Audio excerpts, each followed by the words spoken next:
Bueno, buenas tardes para todos. Les doy la bienvenida en nombre de la Gaceta a este nuevo encuentro en el marco del ciclo de conferencias 2024 y con una presencia muy grata, muy conocida por todos nosotros. Le han regalado un aplauso cuando subió, le podemos regalar otro ahora que está ubicado, ¿sí?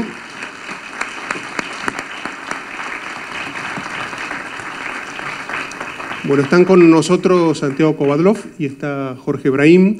En un ratito vamos a disfrutar de una charla entre ellos. Unas breves palabras, solamente para reiterar el agradecimiento por esta concurrencia. No es fácil salir de casa con estas temperaturas, así que nos congratulamos por la gran concurrencia que tenemos hoy en el Teatro Rosita Ávila, aquí de la Municipalidad de San Miguel de Tucumán. Santiago, podemos decir en cierto modo que sos un tucumano más, ¿no? En un ratito... Pasaporte. No.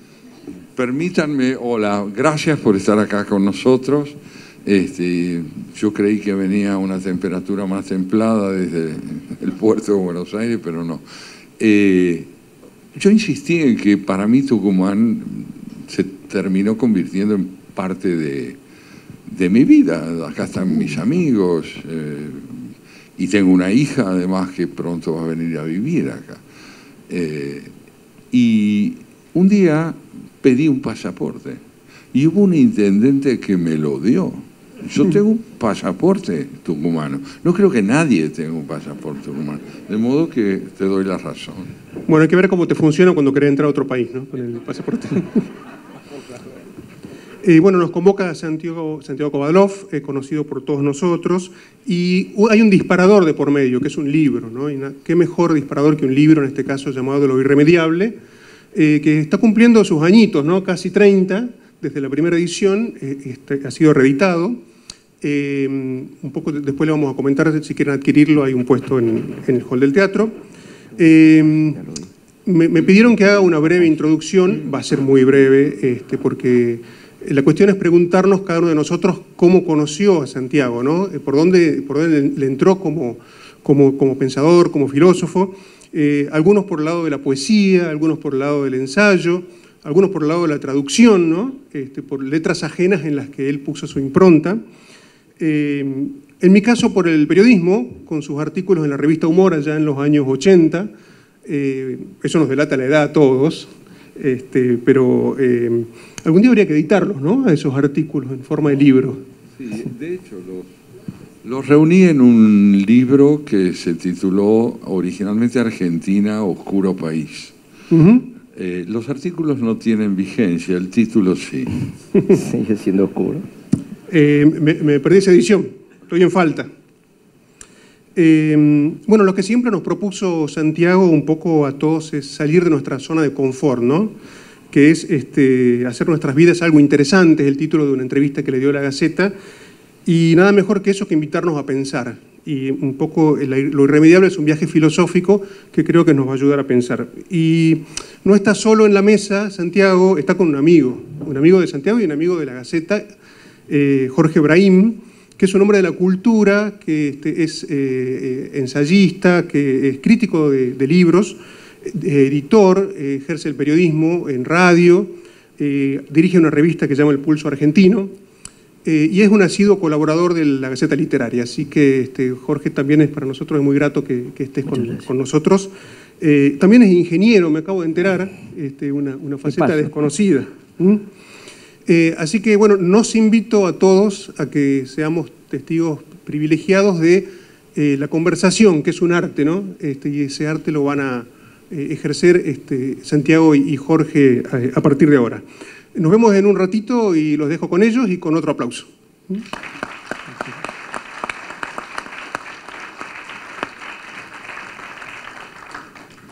Bueno, buenas noches. ¿Me escuchan bien? ¿Hola? Perfecto. Bueno, primero, ante todo, ante nada, quiero agradecerles infinitamente a todos y especialmente a Santiago por esta larga charla que venimos manteniendo hace más de 10 años, ¿no? Y que en estos diálogos, que nunca son superfluos, a pesar de que algunos encuentros son casuales, uno va descubriendo cosas de la vida insospechadas. para empezar a dialogar con él, me gustaría brevemente, Santiago, entre todos tratemos de descifrar qué dice el título de la charla. Dice la aventura de pensar.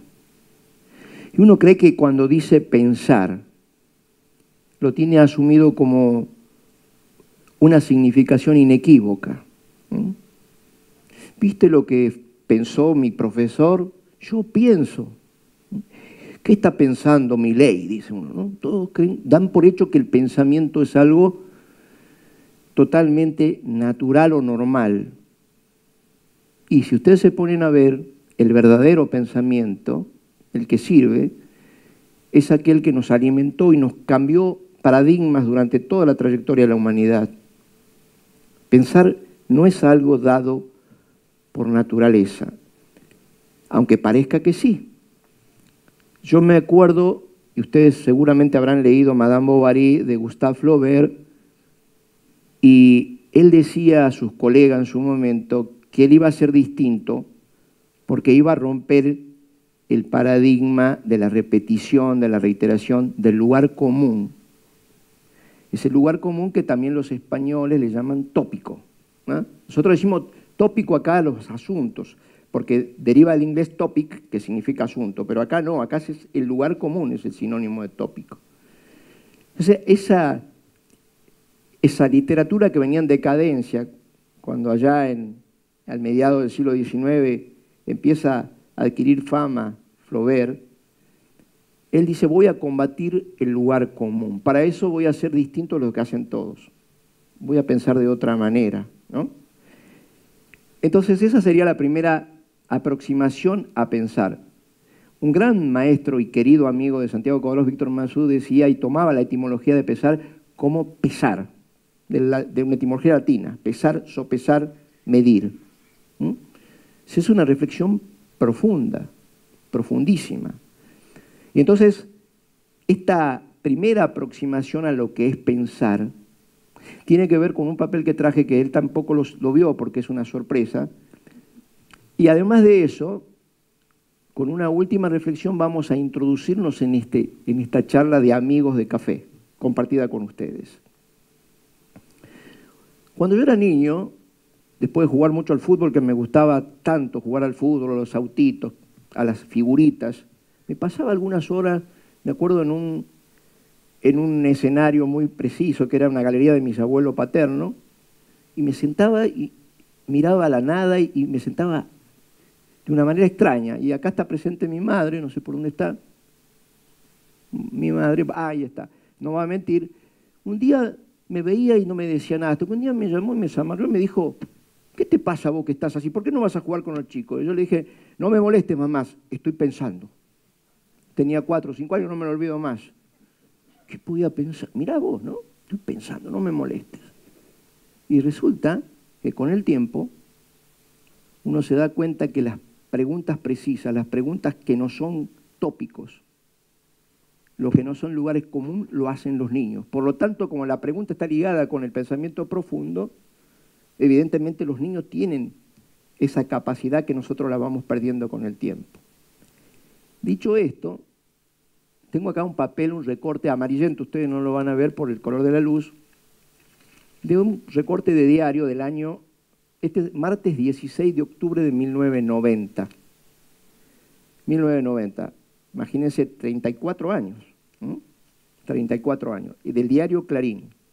Yo lo recorté en ese momento, hace 34 años, sin saber que hoy, 34 años después, iba a estar dialogando con él. Este artículo dice, ¿qué significa pensar? Pregunta el filósofo Santiago Kovalov. Y acá están las marcas, ahora las reforcé un poco porque ya estaban totalmente desvaídas, en frases que a mí me interesaron hace 34 años, cuando yo después hice una carrera que era ingeniería y no sabía que iba a terminar cooptado, como mentecato sería, por el pensamiento abstracto. ¿Qué significa pensar? Tiene que ver, ¿qué significa preguntar? Y este ensayo, después lo publicó él en el año 92 en su primer libro que se llamaba La Nueva Ignorancia. Es el último ensayo de ese primer libro. Yo cuando buscaba cosas me llamó la atención que yo haya tenido este recorte, vos ni sabías que lo tenía, ¿no? Y eso tiene que ver con esto que estamos haciendo ahora. Él dice que el preguntar tiene mucho que ver con esa porción del cerebro que no se casa con las informaciones que ya trilladas. Preguntar, por ejemplo, es importante cuando un chico dice al padre, ¿quién lo creó a Dios? Nosotros no nos animamos a preguntar eso. Y esas son las preguntas serias, le llama Santiago. Y para ya darle paso a él, que yo también lo quiero escuchar, hay una relación profunda en el pensamiento con la poesía. La primera expresión que uno tenga memoria está en la antigua Grecia, en los presocráticos tal vez, después con Homero, con Hesiodo, con los grandes narradores de poemas épicos, que vienen a contarnos a nosotros que la expresión de ellos le surge de la palabra poética.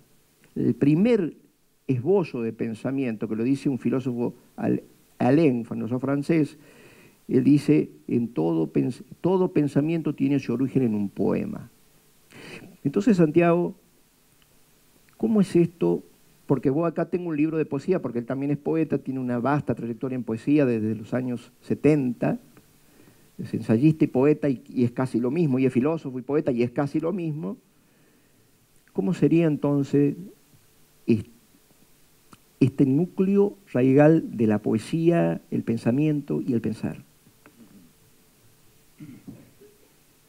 Bien, les reitero mi gratitud por compartir este momento, que si está logrado tiene que ser un momento de intimidad, no un momento interesante. Hay muchas cosas interesantes.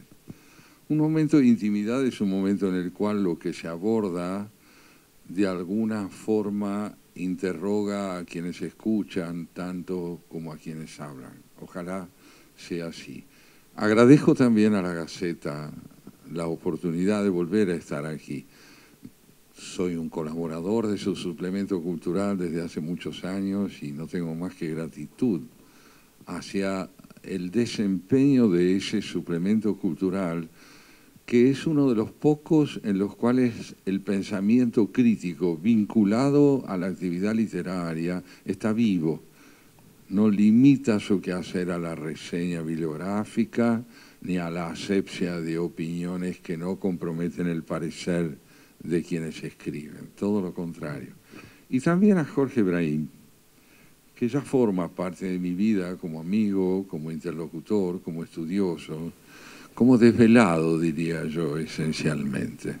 El desvelo, lejos de ser una situación que podríamos considerar incómoda, es un momento de libertad suprema.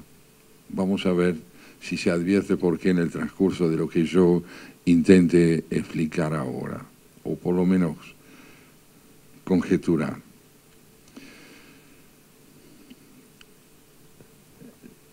El pensamiento es, ante todo, hijo del desconcierto. Pensar no significa decir algo que de algún modo ya sabemos. Pensar es atreverse a incursionar en asuntos sobre los cuales no tenemos una respuesta acabada ni preestablecida. Es una actividad infrecuente. Como bien recordaba Jorge recién, usamos el verbo pensar con una desmedida familiaridad. Yo pienso que pensamos, es importante que volvamos a pensar este asunto. En la introducción a la metafísica de Aristóteles, Aristóteles dice que el pensamiento es hijo del asombro, que la filosofía nace como una experiencia primera y primariamente de asombro. Ahora, es muy interesante empezar la exploración del pensamiento recordando qué significa asombrarse. En primer término, creo que vale la pena decir que el asombro es una de las experiencias prácticamente exclusivas de nuestra especie. Con otras especies compartimos otras necesidades. La necesidad de alimentarnos, de vivir en grupo, la necesidad reproductiva, el miedo, la costumbre, el hábito de situarnos allí donde de algún modo lo previsible prepondera sobre lo imprevisible. Pero el asombro, al igual que la contemplación, son posicionamientos humanos exclusivos de nuestra especie. Los animales no se asombran, pasan de la previsibilidad al miedo o de la previsibilidad a la necesidad de buscar su alimento, pero no conocen el asombro. ¿Y por qué no lo conocen?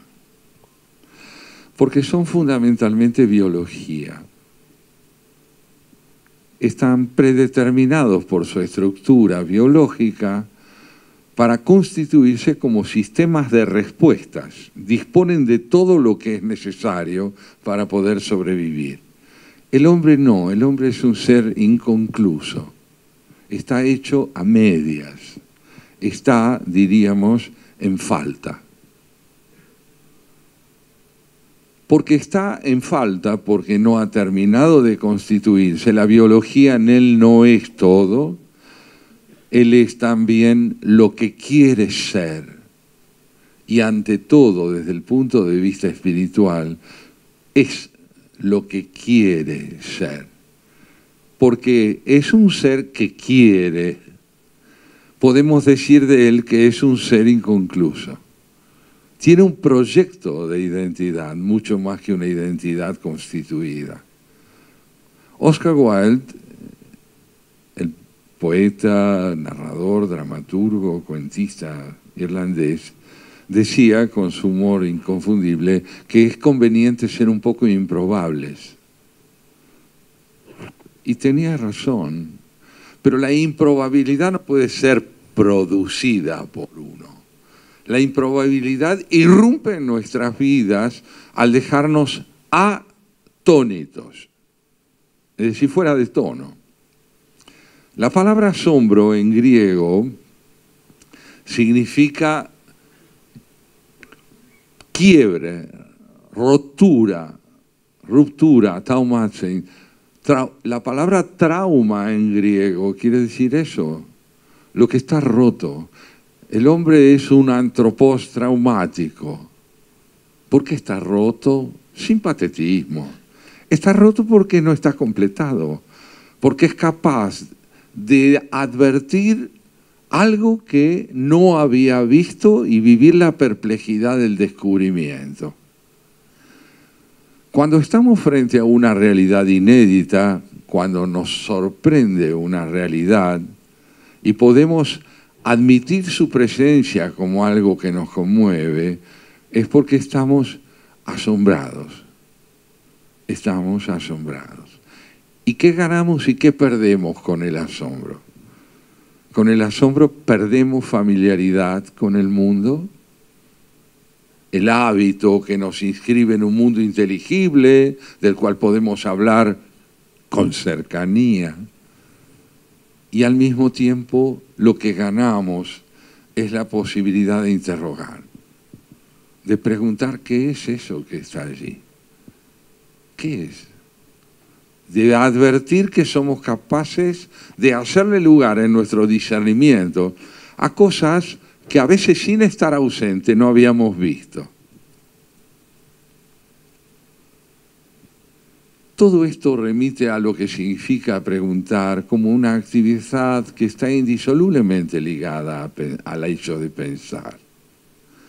Pensar es, como digo, atreverse a incursionar en zonas difusas donde no tenemos claridad y donde sentimos la imperiosa necesidad de ganar claridad. Normalmente empleamos el verbo para decir, por ejemplo, yo tengo una idea. En general, uno no tiene ideas, utiliza las ideas que circulan. Ideas tenía Aristóteles, Einstein tenía ideas. Las ideas son hechos absolutamente inéditos mediante los cuales el discernimiento de la realidad gana un semblante nuevo. En ese sentido, yo diría que al estar el pensar y el preguntar asociados al asombro, tienen muchísimo que ver con la poesía también. Porque la poesía no es un género literario, eso es secundario, viene después. La poesía es una mirada sobre la realidad en la que nuestra subjetividad descubre una emoción inédita por el contacto con el mundo. Y lo llevará o no a las palabras si puede, pero primordialmente lo poético es el acto de sentirnos transportados por una revelación. Allí está la poesía. Todas las palabras tienen una historia maravillosa que se llama etimología, filología. No voy a abundar ahora en la etimología de palabras como poesía, pero sí quiero decirles que los griegos supieron perfectamente bien que la poesía implicaba tanto el descubrimiento de una realidad insospechada como la transfiguración personal en virtud de ese descubrimiento. Voy a darles un ejemplo cotidiano de esto, porque la poesía se juega al nivel de la vida cotidiana. Caminaba yo una vez por una calle en Buenos Aires y delante de mí iba un muchacho. Venía hacia nosotros una chica, ensimismada, se la veía centrada, era muy bonita, pero estaba totalmente ausente, no tenía un discernimiento primordial de lo que tenía delante. Venía envuelta en su inquietud, en su preocupación. Y cuando estuvo más o menos a 1 metro del muchacho que me precedía, él le dijo el piropo más hermoso que yo escuché en mi vida. Le dijo, me salvaste el día. Detengámonos más allá del encanto del piropo. ¿Dónde estaba cada uno? Cuando él le dice esto a ella, la sustrae a ella de lo que ella significa para sí misma. Ella venía envuelta en lo suyo, no estaba pensando que era una salvadora, ni un encanto, ni muy linda, ni nada. Estaba abrumada por su preocupación, pero mirada desde donde él la veía, ella era una revelación. En consecuencia, cuando la realidad asume para nosotros un significado que tal vez nosotros mismos no tenemos para nosotros, podemos decir que estamos ante un hecho poético, que ahí se ha desencadenado algo que da que pensar. Es decir, que invita a preguntarse, ¿qué quiere decir la identidad? Porque ella tenía una identidad, sabía perfectamente que era ella. Ahora, lo que ella significaba para quien la estaba mirando era otra cosa, que la arrancaba por completo al monopolio de la identidad que ella creía tener. ¿Pavadas? No, la filosofía se juega al nivel de la vida cotidiana.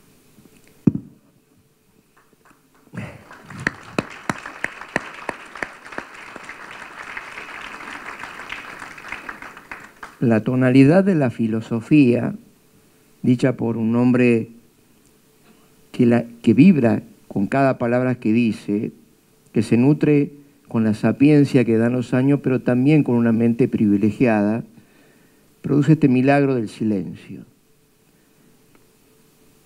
A través del silencio surgen 2 posibilidades mínimamente, que es la contribución a un hecho grandioso, como es la irrupción de una idea nueva, o bien la impavidez que determina la parálisis. En Kovadrov el silencio siempre fue productivo, pero no en la producción que uno está acostumbrado a pensar, la utilitaria, sino en ese pensamiento que germina en un sentimiento profundo donde el hombre se juega las verdades más grandes que pueda encontrar. A propósito de esto de pensar, que es el motivo de nuestra charla, Santiago, yo le quería dar un ejemplo que tiene que ver con toda su producción magnífica en una docena larga de libros de ensayo, una docena larga de libros de poema, todo ese trabajo arduo que yo, como les contaba recién, lo descubrí en un diario, y Kovadrov para mí era un nombre, no conocía su figura, nada. Y ya con una persona de 20 años, 20 y pico de años, me había fijado no en las frases, porque yo hacía mucha simbología. La matemática está muy ligada, imbricada con la física, a la ingeniería.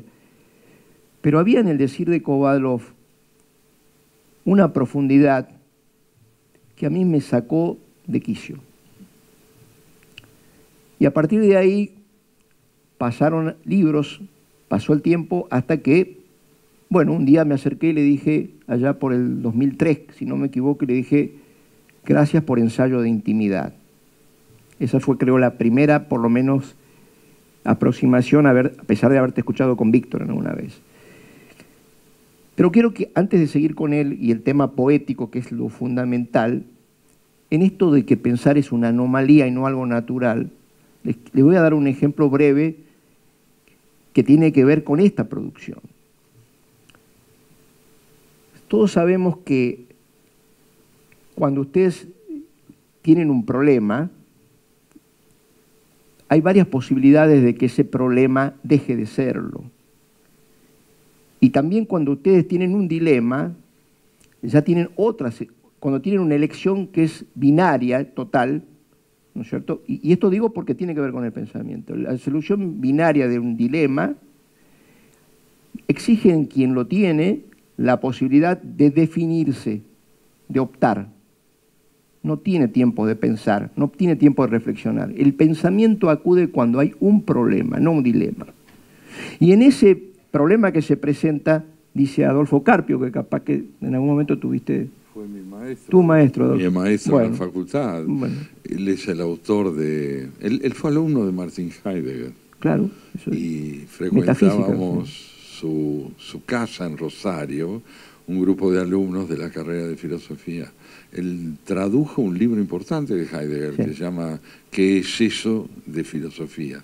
Bueno, no estaba preparado esto. Adolfo Carpio decía que ante un problema, ¿cómo surge el pensamiento genuino? Dice, hay tres posibilidades. La primera es disolverlo. Por ejemplo, aparece un teorema matemático, lo resuelvo y se terminó, ya no existe. La otra es absolverlo. Y eso lo hacen muchos los políticos, ¿no? Aparece un problema y dice, ese problema lo tiene la oposición, ese problema lo tiene el gobierno, ese problema lo tiene la gente. Nunca asumen con la responsabilidad. Y el verdaderamente filosófico es la resolución del problema. Ahora, ustedes me dirán, sí, pero estás repitiendo conceptos. Claro, eso no es un pensamiento genuino mío, es una idea que viene de un pensador. El pensamiento real mío sería que yo le dé una vuelta de tuerca a esa situación. Ahí está. Ese es el desafío. Por lo tanto, y dicho esto, el desafío, Santiago, cuando empezaste a hacer tus primeros ensayos en la nueva ignorancia, y ya eras poeta, ¿cómo empezaste a deslindar eso que no era un género literario, sino que era el factor poético, la inspiración, o bien la sensación, si quieres, a llevarlo a algo mucho más profano, como decía el mismo Platón, y ustedes saben que los griegos, hasta antes de Sócrates, ellos, la escritura para ellos era una deshonra. Es decir, la filosofía es un paso atrás de la sabiduría. Ellos no eran sabios, según dice Platón, sino amaban la sabiduría. De ahí viene la palabra filosofía. Entonces, ¿cómo pasa eso que yo te digo de lo tuyo, que ya venías con la poesía fuerte, al ensayo, a la prosa? Déjame volver sobre un punto que tocaste y que me parece muy interesante para compartirlo con quienes están aquí.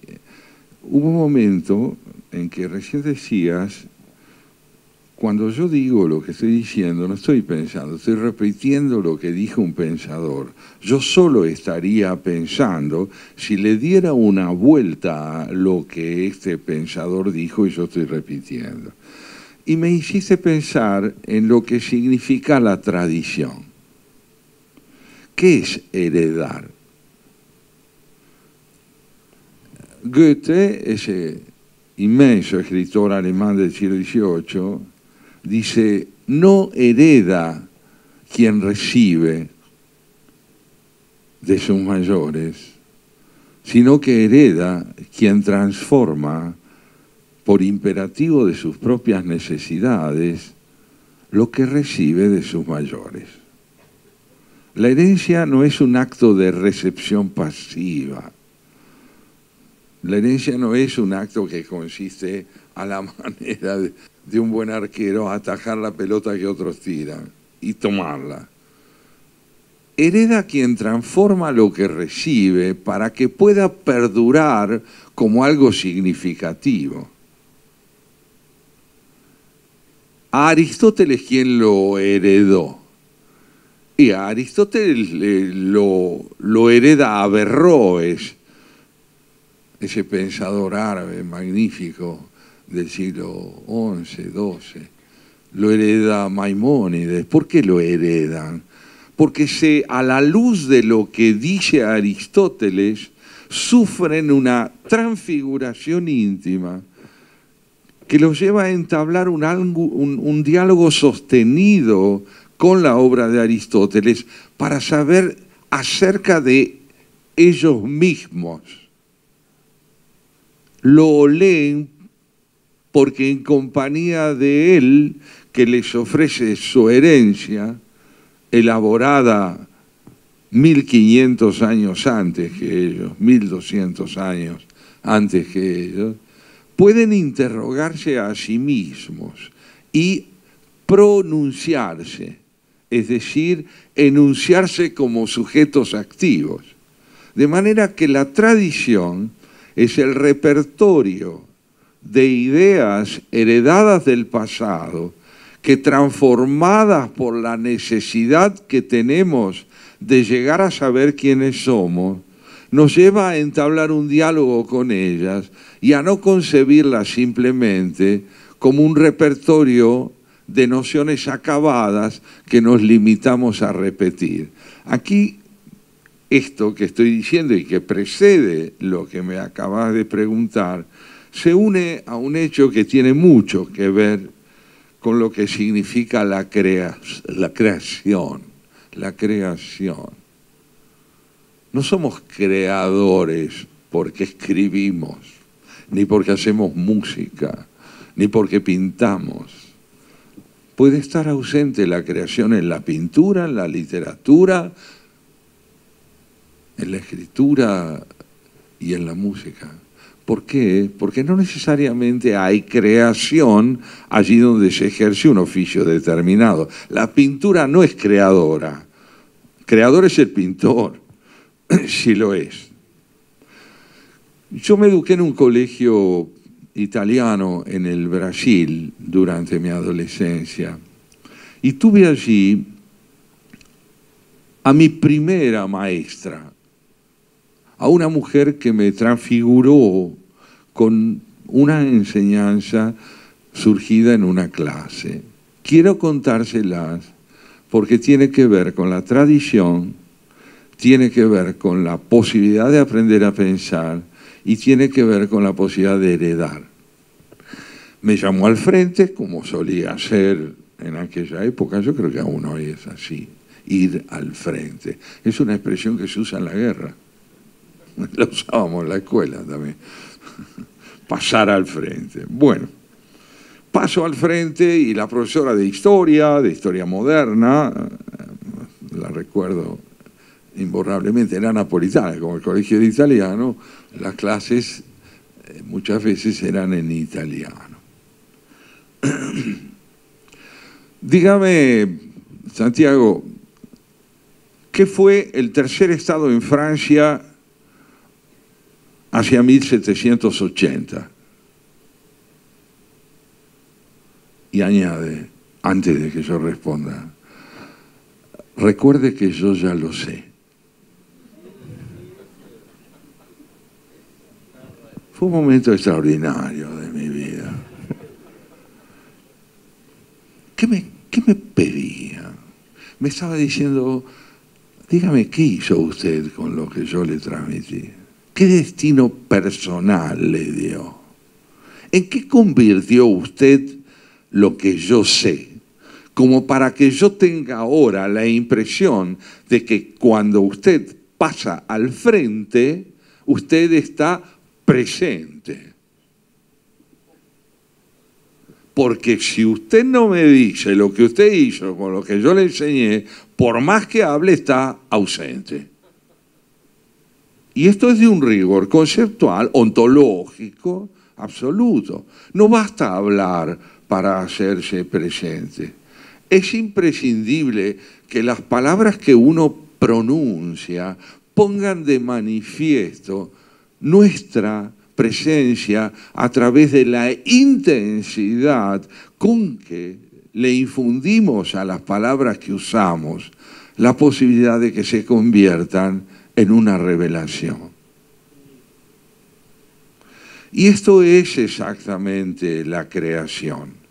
Hay creación donde las palabras que todos empleamos en manos de algunos se convierten en luminarias.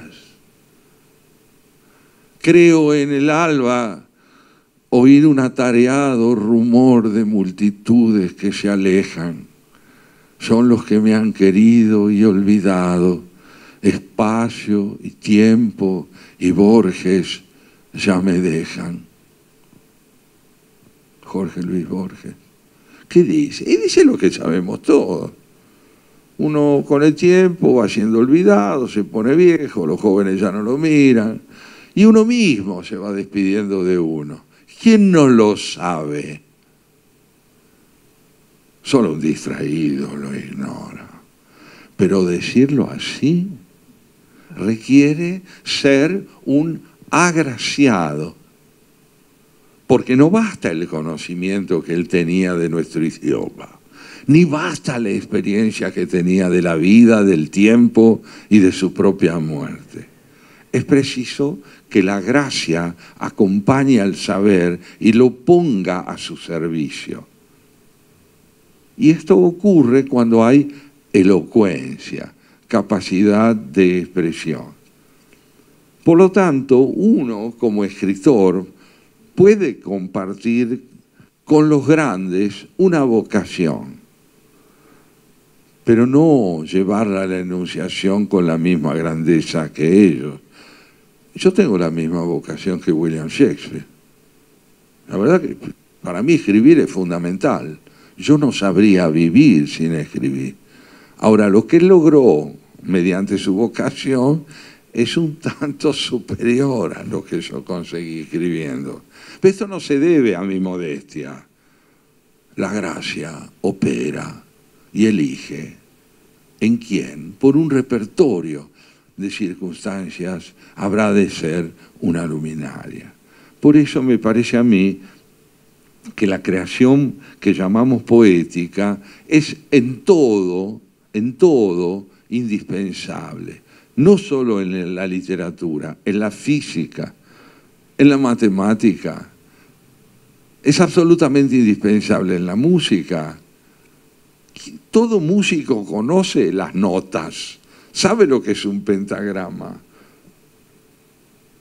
Pero para que hablen las notas es preciso que el asombro haya desbaratado la costumbre, nos haya situado ante la emoción de un descubrimiento y genere en nosotros el apremio de decir, para luego trabajar y trabajar y trabajar lo que decimos durante días, meses, años, para que la sencillez de una expresión afortunada perdure como expresión de quien la lee y no solo de quien escribe.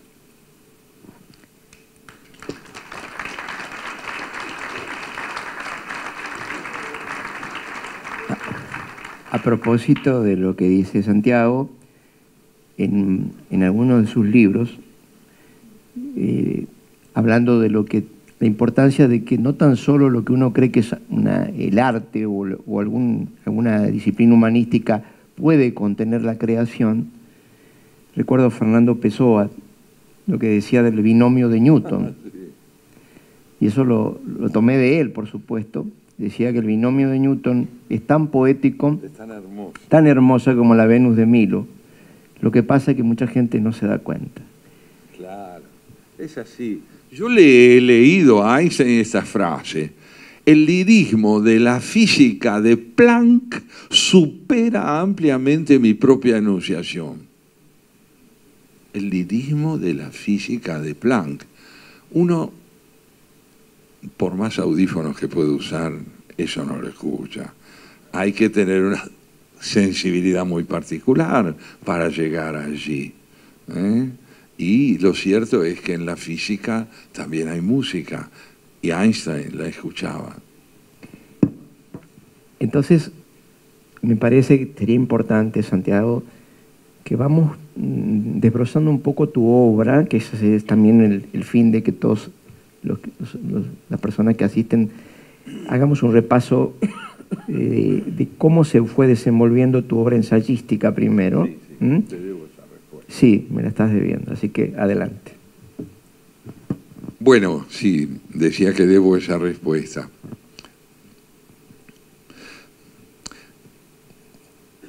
Voy a hablar a ciegas, porque quien puede discernir el origen de su propia vocación conjetura, nunca se sabe exactamente cómo nace un amor.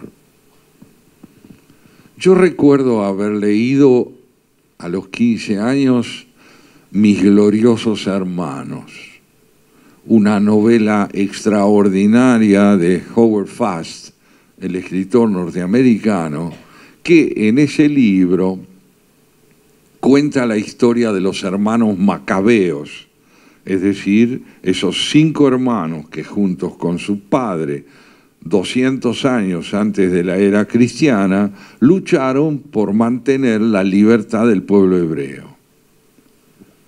Recuerdo que ese libro me trastornó y tuve la necesidad de contar lo que había hecho de mí esa lectura. Tenía la fortuna yo de tener un hermano mayor de papá, que era un hombre de muy notable formación histórica, abogado, y le envié esas notas, diciéndole que había escrito algo, que yo no sabía bien qué era eso, pero que quería saber si a él le parecía algo coherente. Y él me respondió de esta manera, tengo en la memoria sus palabras. Me dijo: se nota que tuviste una verdadera conmoción con esa lectura. Escribir es transmitir lo que de vos puedan hacer tus lecturas. Escribir es transmitir lo que de vos puedan hacer tus lecturas. Esto se llama ensayo, pero no es la única manera de escribir un ensayo, contar lo que uno ha leído y hasta qué punto le impactó. El ensayo es la transmisión que poco a poco se va logrando del contacto con nociones, con vivencias, con recuerdos. Yo los llamo ensayos de intimidad porque tienen que ver con la tentativa de explorar lo que me conmueve, lo que me importa. Y no es ciertamente solo un libro. Pero así creo que nació en mí lo que después yo iba a saber que era un ensayo. Lo que ocurre es que la palabra es bellísima. Un ensayo no es la presentación de la obra, es la preparación de la obra. Un ensayista es fundamentalmente, como me dijo un día Carlos López Pucho, el luthier, me dice, che, ¿y vos cuándo vas a estrenar? Siempre estás ensayando. Y yo le dije, mira, no, el oficio este consiste en que el estreno no sobreviene jamás. Uno se las pasa ensayando. ¿Por qué? ¿Qué quiero decir con esto?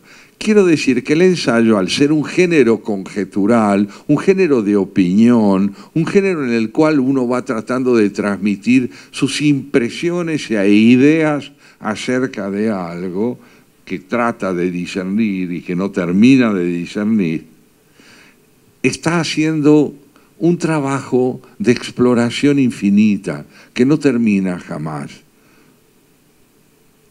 La finalidad de un ensayista no es tener toda la razón, es participar de la razón también, teniendo en parte algo que ver con ella.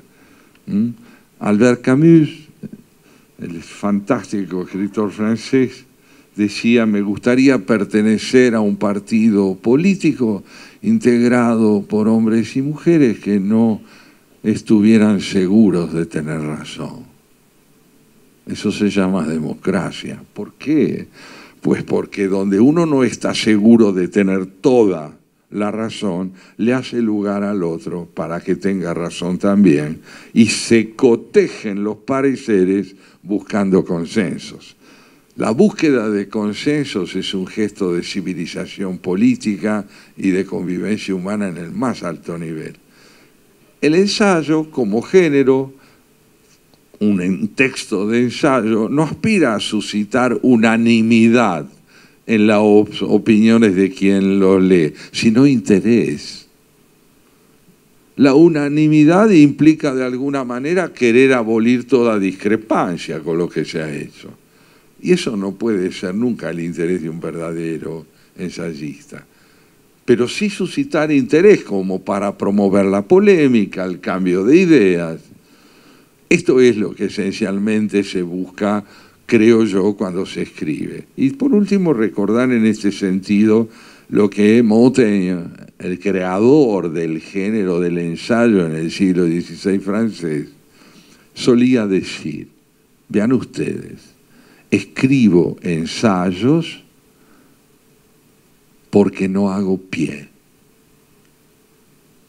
Solo se puede escribir un ensayo cuando el suelo sobre el que están asentados nuestros pies no es seguro y lleva a interrogarnos, a asombrarnos, a inquietarnos. Donde hay seguridad, hay dogma. Donde hay dogma, no hay preguntas. Donde no hay preguntas, el otro está de más.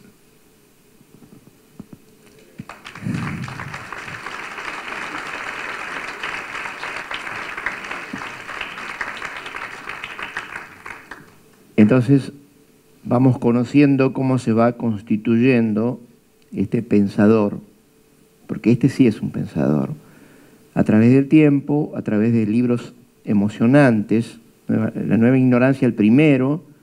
Después viene un libro que corta el aliento que se llama El silencio primordial. Y hablaba hace rato del silencio. Toma 7 prototipos para analizar, ¿no? El primero, el silencio de la poesía.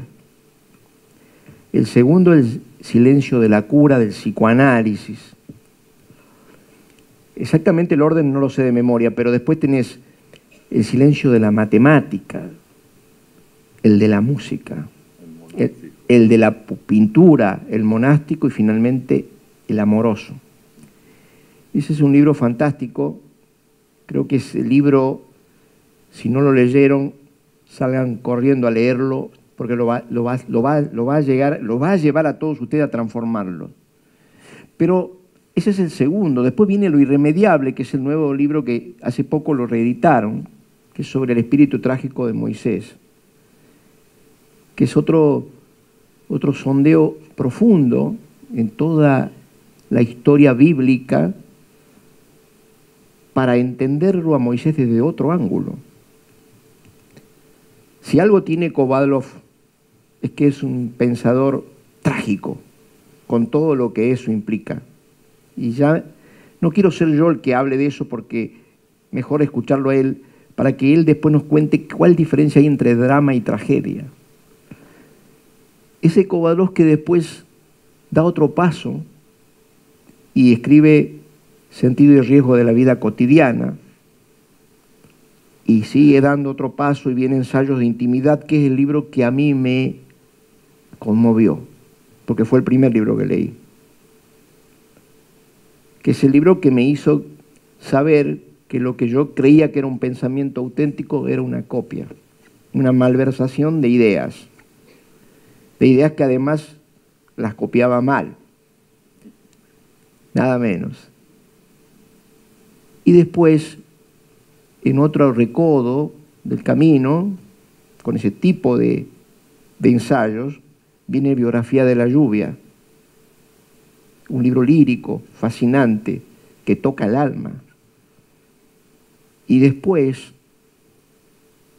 creo que viene, si no recuerdo mal, el libro de el enigma del sufrimiento. Y así, ¿no? Así. Pero él tiene una trilogía importante.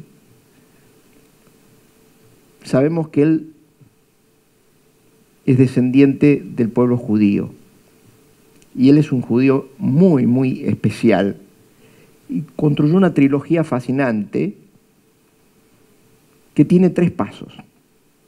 Primero, como ya le decía, lo irremediable con Moisés. Ver la figura de Moisés con un prisma distinto.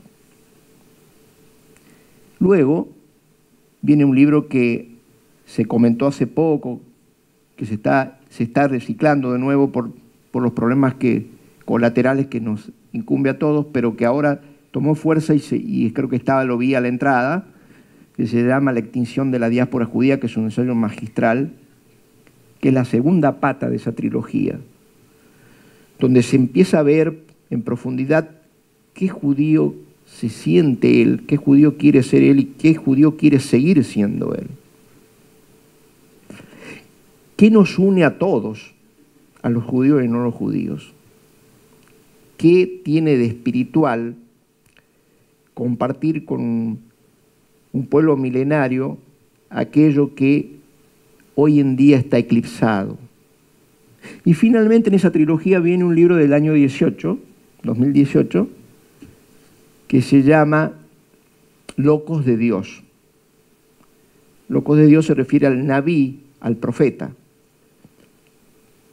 bíblico, a ese que le llamaban los gobernantes locos, porque generaban en la conciencia de él una mortificación tremenda, porque denunciaban los pactos que no se cumplían, porque pisoteaban la moral, y porque al fin y al cabo, desde la época bíblica hasta hoy, la ética con la política se llevan a las patadas. Esa lectura de esa trilogía no es tan solo descubrir a un hombre judío, sino descubrirnos a nosotros nuestra más desnuda humanidad.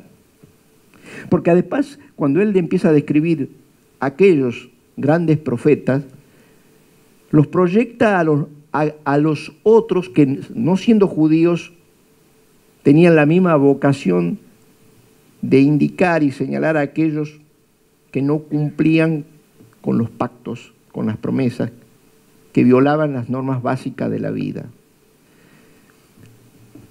¿Cómo fue que empezó a gestarse esta enorme interpelación hacia qué es ser judío? Bueno, esta es una verdadera pregunta. Una verdadera pregunta es una pregunta para la cual uno no tiene una respuesta preparada. Claro, pues, si yo pregunto qué hora es, siempre va a haber alguien que lo sepa. Si yo pregunto quién soy, no solo la responsabilidad de averiguarlo es mía, sino que además estoy ante una materia que no presume una respuesta preestablecida, si es que queremos ir un poco más allá de lo convencional. Para mí el judaísmo es una experiencia primeramente histórica, es decir, un poco en broma yo le decía a mi padrino de tesis, cuando me gradué en filosofía en la Universidad de Buenos Aires, que no habiendo podido ser griego, ser judío como filósofo era toda una espléndida experiencia.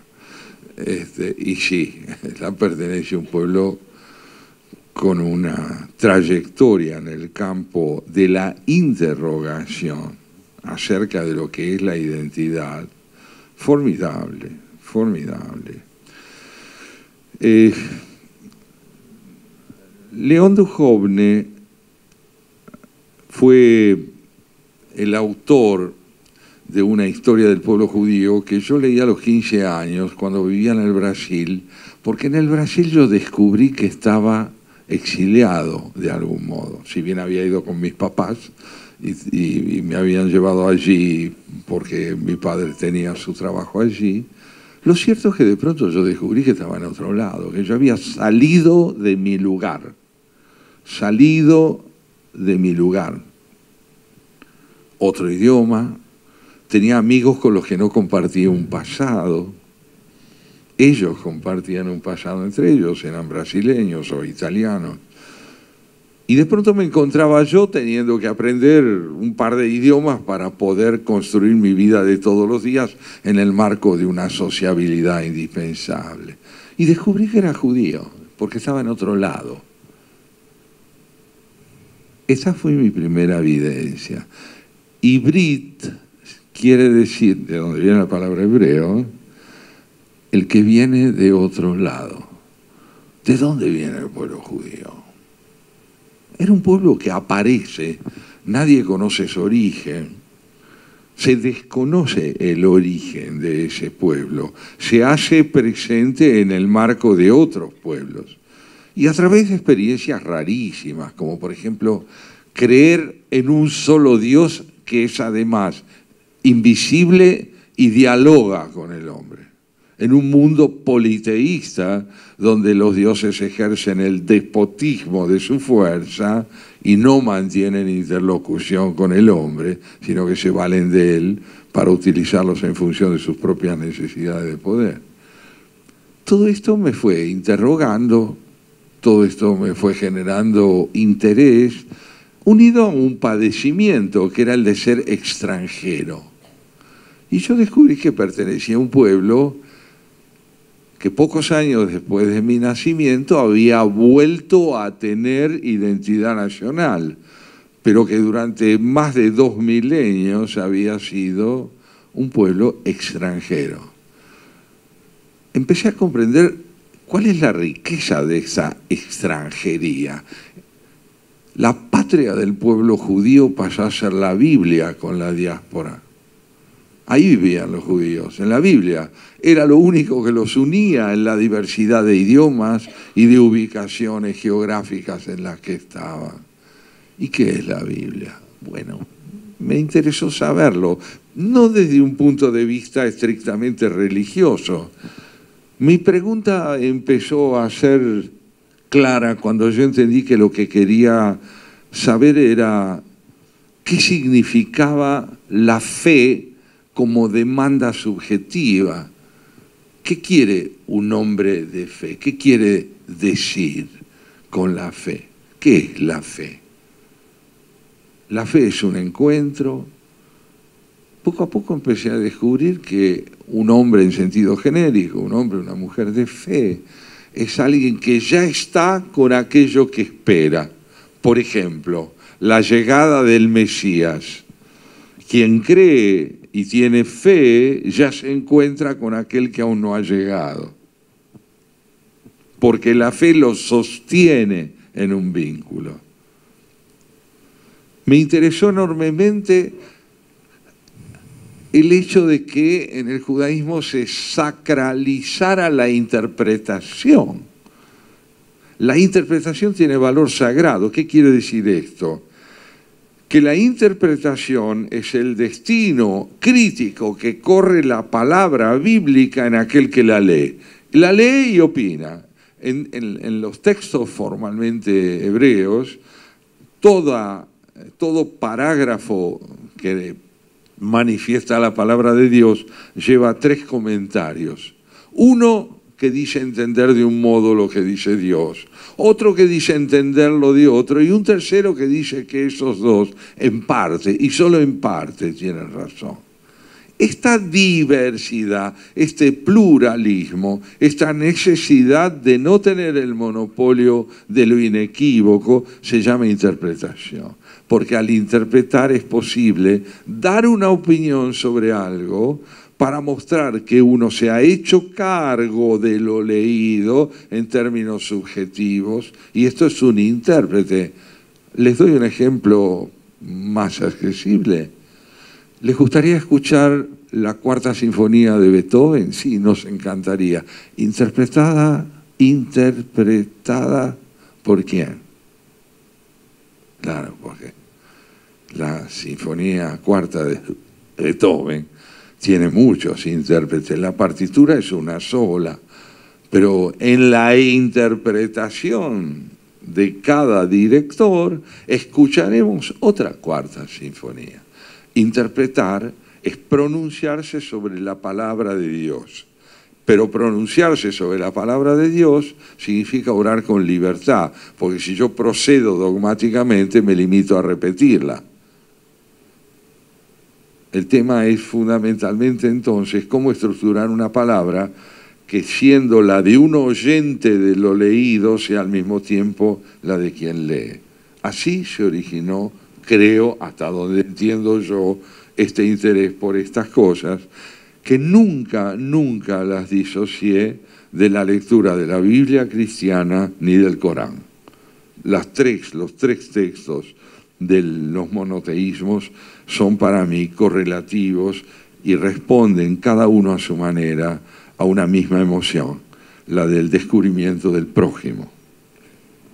Ahora, ese descubrimiento del prójimo, que es una tarea ya de largos años, el del interlocutor válido, y también te llevó a través de recorrer esos caminos a ubicarte en una posición muy especial en el judaísmo. Si mal no entiendo, antes de la irrupción del Estado de Israel en 1948, la diáspora estaba reunida en esa patria que era el libro, y eso es lo que lo mantenía de alguna manera cohesionado al pueblo. Entonces, el mensaje religioso que bajaba del gran rabinato, de los rabinos, que también son intérpretes, no son los sumos sacerdotes del cristianismo, nada que ver. Ellos de algún modo esperaban, o siguen esperando algunos, la llegada del Mesías para que le devuelvan la tierra prometida, en esa palabra que vincular, pero además interpretada también por el rabino. Ahora, cuando se produce la irrupción del Estado de Israel, que era otro modo de interpretar el judaísmo, a través de Herzl, ya no queda la posibilidad única de seguir siendo una persona exiliada. Hasta ahí creo que voy entendiendo. Sí. Entonces, se plantea la posibilidad de ir hacia el Estado recién creado, acogerse a la ciudadanía israelí, o bien continuar en lo que todavía se llamaba la diáspora, ¿verdad? Ahora, en la diáspora, el valor cohesionante y conductor era seguir ligado a la religión de los padres. Pero ya, mientras tanto, hubo un proceso de secularización muy importante que había influido en la mayoría de la gente que vivía en los burgos, en las ciudades. Y el primer golpe, el primer embate, es la Revolución Francesa, donde permite a los judíos salir del gueto, que recuerdo eso fue un pecado de lesa humanidad, porque a partir del Concilio de Letrán en 1215 hubo un papa que los mandó a todo al gueto, y a partir de ahí no los contrataban en los trabajos manuales ni nada. Estoy contando historia, ¿no? Nada más que eso. Desde 1215 hasta 1789, con la Revolución Francesa, empieza un cambio de entendimiento y de sentirse que el judío subjetivamente podía aspirar a ser ciudadano. Después viene otro golpe enorme, que es la asimilación. Esa asimilación que viene y toma un punto culminante en la Alemania del siglo XIX. La asimilación, como saben ustedes, que el judío se empieza a olvidar que es judío y se transforma en un marrano, diríamos, ¿no? Entre comillas.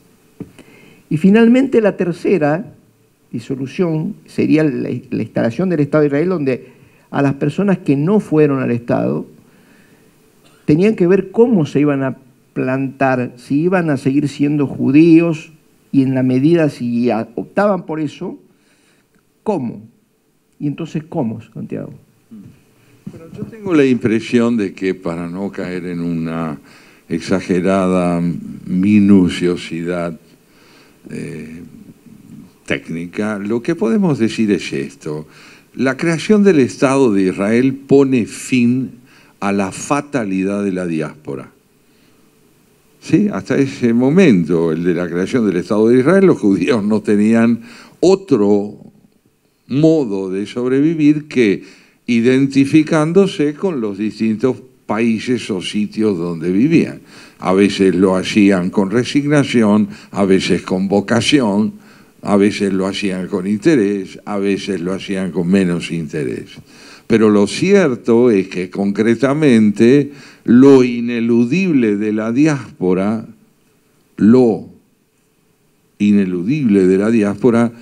finaliza con la creación del Estado de Israel en 1948. A partir de ese momento, los judíos pueden recuperar identidad nacional si lo desean. Israel, con su creación, introduce en el escenario judío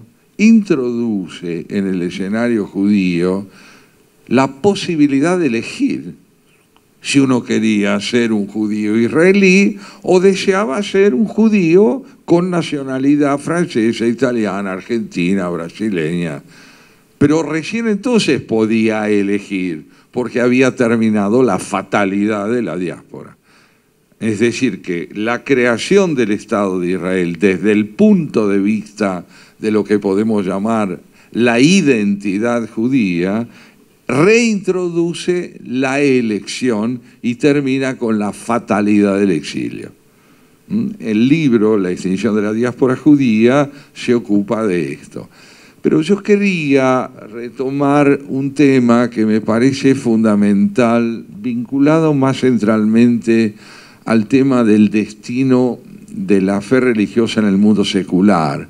Hoy en día nosotros, a partir de la Revolución Francesa sobre todo, ya no pertenecemos a espacios donde la religión es la propietaria de lo político simultáneamente, ¿no es cierto? Se ha ido produciendo desde el siglo XVIII en adelante una escisión muy profunda entre Estado y religión. La religión pasó a ser una posibilidad subjetiva, individual o sectorial, y el Estado un interés colectivo que abarcaba la totalidad de los ciudadanos, sea cual fuere su credo. Me parece que la secularización, sin embargo, introdujo en el mundo en que vivimos una nueva forma pseudo-religiosa, que es la ideología política. La ideología política permitió que el ideal de la redención, la idea de un liderazgo mesiánico, se trasladaran del concepto de eternidad a la idea de la historia, e irrumpieran de este modo en el mundo secularizado que se ahonda a partir del siglo XVIII, esta idea de que la política, al absorber la responsabilidad de redimir al mundo mediante las ideologías de turno, se convierta en una pseudo forma de religiosidad. No en una auténtica religión, sino en formas derivadas de las religiones para dar vida a dogmas políticos. El marxismo, el nacionalsocialismo, el fascismo y todos los populismos que nosotros podamos enumerar como manifestaciones de credo que en lo político sostienen ideales derivados del campo religioso. Esto trajo enormes consecuencias al mundo en que vivimos, entre ellas la crisis que hoy aqueja a las democracias republicanas en todo el mundo, no solamente en nuestro país.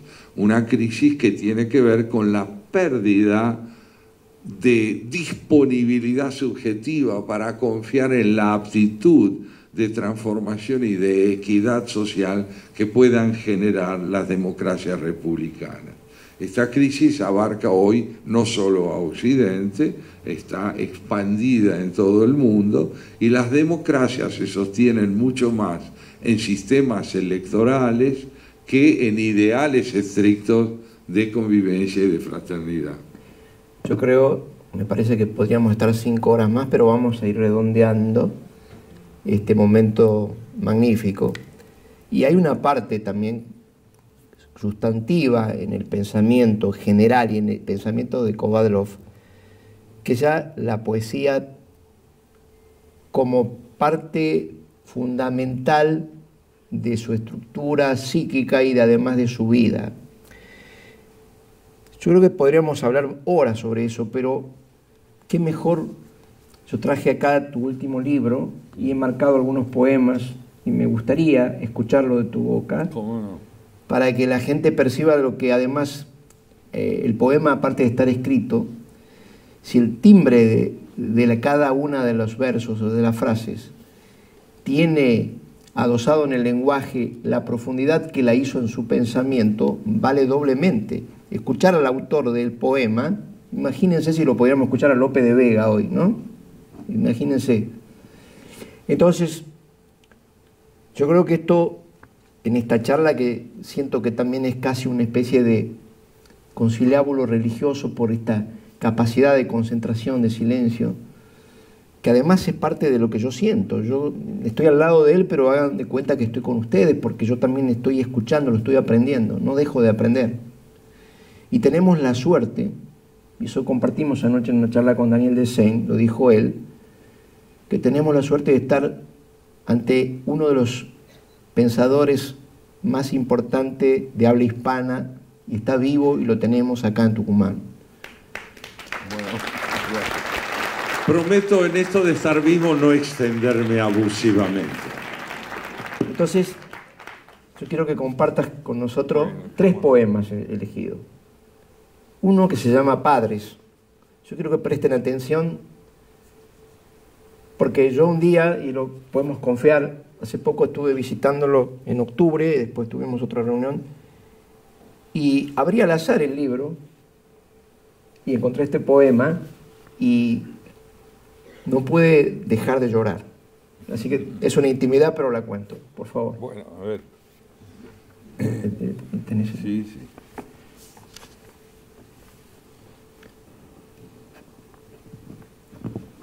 Este poema entonces se titula Padres. No hay más Sara ni David. Hay una gorra, un velador, una tarde de invierno inolvidable con mis manos en las suyas, días de sol remotos, ya inacibles, otros recientes y el final, mis padres muertos. Hoy sé cómo será nuestro reencuentro.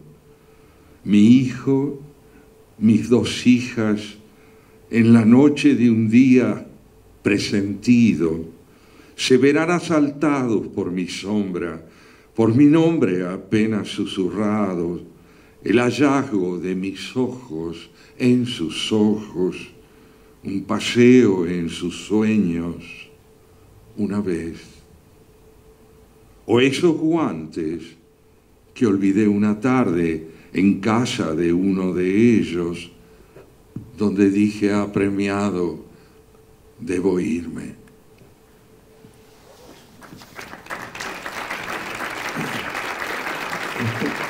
Y después terminamos con y después terminamos con el... Bueno, ahora voy a leerles un poema. Les voy a leer un poema que se titula Un hombre de 80 años. Pero antes de hacerlo, quiero comentarles algo que no deja de ser gracioso. Ustedes saben que la gente mayor tenemos un acuerdo general y es que estamos como siempre. No, está bárbaro siempre. No envejecemos. Che, pero a vos se te ve, pero fantástico. Bueno, son gestos de piedad solidaria, ¿no es cierto?, que ejercemos con cierta coquetería y sin un diagnóstico más o menos penetrante sobre lo que está ocurriendo. Pero lo cierto es que a mi entender, la vejez, si está acompañada por una salud razonable, es una oportunidad de aprender a vivir también, y no solo de recordar cómo se ha vivido. Pero lo cierto es que uno comprende a medida que envejece que no lo espera la muerte. Va a dejar de morir, porque uno muere mientras está vivo. Es interesante tenerlo en cuenta, no sé qué opinarán, pero no es que vamos hacia la muerte. La muerte es una experiencia que solo se puede tener estando vivo.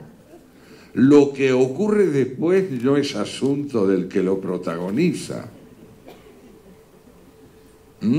Dejamos de morir a medida que dejamos de vivir. La fe propone algunas salidas alternativas y creo que con todo derecho quienes así lo creen deben sostenerse en eso. Personalmente yo considero que haber sido uno por una única vez es un milagro suficiente. Es realmente extraordinario que en ese tropel de espermatozoides en busca de un óvulo haya tenido lugar aquello que hoy permite que nos encontremos. Es así. Entonces creo que el milagro consiste en un hecho irrepetible. Esa es mi concepción del milagro. Un hecho irrepetible. Y haber vivido, haber sido uno por una única vez, me parece realmente extraordinario, y aspirar a otra cosa creo que es degradar en cierta medida la originalidad de la experiencia. Este poema se titula entonces Un hombre de 80 años, que soy yo. Se diría a primera vista que esos rasgos guardan todavía la estela de aquel que ya no está. No obstante, al acercarse, el ojo advierte el hondo trabajo de las horas. La piel, oscura desde siempre, se ha pergaminado. El cabello, si bien guarda la leve ondulación de los primeros años, ha perdido espesor y su color ya se ha apagado. Solo las cejas resisten todavía. En ese perfil, considerado ahora en su conjunto, persiste en cambio la evidencia de un doble origen intacto, el del judío remoto que de tan lejos viene y el del padre ausente hace ya tanto. Duele ante el retrato acatar el mandato de los años, empuñar la palabra y decir yo. Con tanto que con esto lo hacer. Muchas gracias.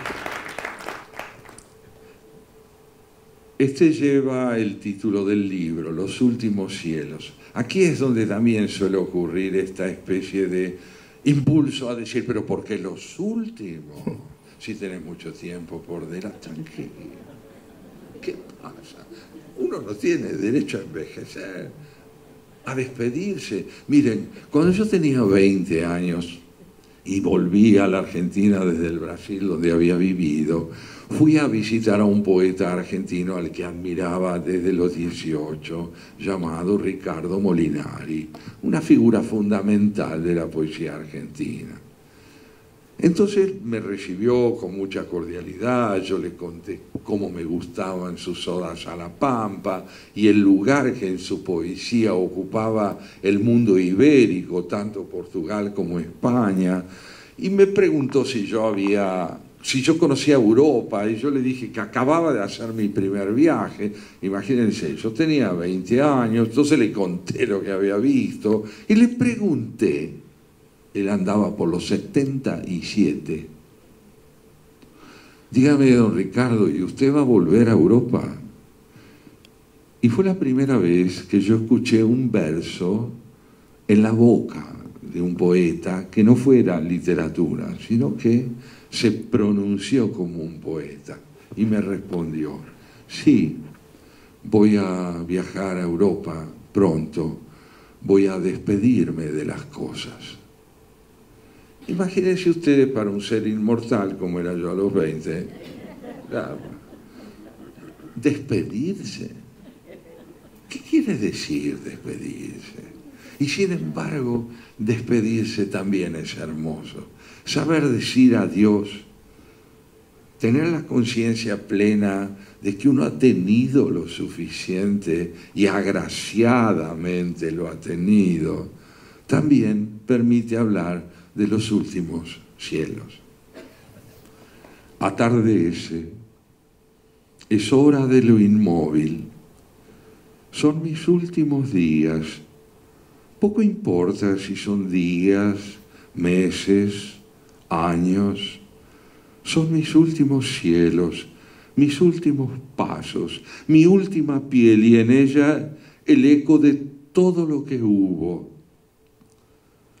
Desconocía esta emoción del tiempo, este apego a las tardes que se van o el temblor que recuerda una partida en cada encuentro. Sin embargo, el amor que sustenta mis ojos se deleita todavía en todo lo que toco, mi mesa, el ventanal, libros que no envejecieron, tu nombre que todo lo enciende, la fe que me sostiene en el deslumbramiento. Muchas gracias.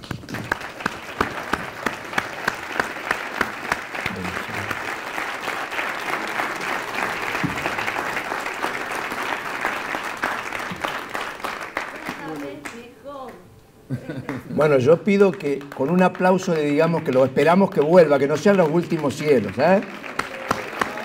Que venga de vuelta. Mira, teatro lleno.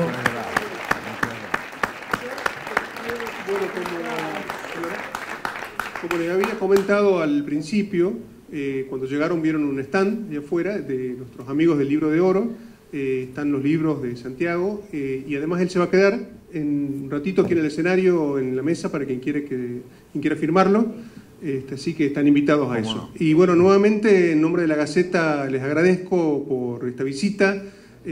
Muchas gracias, Jorge, como siempre, por tu calidez y sobre todo a Santiago, ¿no? Como ya lo dijo él, un tucumano con pasaporte. Así que le tributamos el último aplauso. Bueno.